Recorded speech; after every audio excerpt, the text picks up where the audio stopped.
பாட்டி வீட்டுக்கு வந்திருக்கோம். அங்கே பார்த்திங்கன்னா கருவேப்பிலம் பழம் பாருங்கள் எவ்வளோ அழகாக இருக்குன்ட்டு.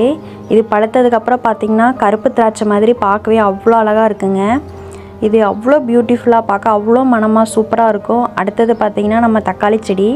இந்த வருஷம் நம்ம ஊருக்கு கொண்டு போக முடியாது, ஏன்னா தக்காளி காய் தாங்க இருக்குது, இன்னும் பழம் வந்து ஆகலை. அடுத்தது பார்த்திங்கன்னா சப்போட்டா, இன்னுமே சீசன் வரல, இப்போ தான் பார்த்திங்கன்னா பூ இருக்குது. அடுத்தது நம்ம முருங்கை மரத்தில் வேணால் முருங்கைத்தலை இருக்குது, இது வேணால் நம்ம ஊருக்கு சென்னைக்கு எடுத்துகிட்டு போகலாம். பாருங்கள் நல்லா காற்றடிக்குதுங்க, ஜில் ஜில்னு சூப்பராக இருக்குது. நெக்ஸ்ட்டு பார்த்திங்கன்னா நம்ம மிளகாய் இருக்குது, இந்த வருஷம் வேணால் மிளகாய் வந்து நம்ம ஊருக்கு எடுத்துகிட்டு போகலாம். மிளகாய் செடியில் பார்த்திங்கன்னா அவ்வளோ அழகாக இருக்குது. இந்த வருஷம் பார்த்திங்கன்னா ரொம்ப மிளகாய் வந்து நிறையா இருக்குது.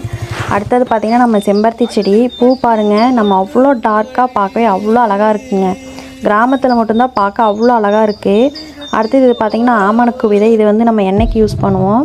அடுத்தது நம்ம செல்லக்குட்டீஸ் கருப்பீஸ், இவங்க பேர் பார்த்திங்கன்னா ஒருத்தி ருக்மணி, ஒருத்தி பேர் பார்த்திங்கன்னா கண்மணி.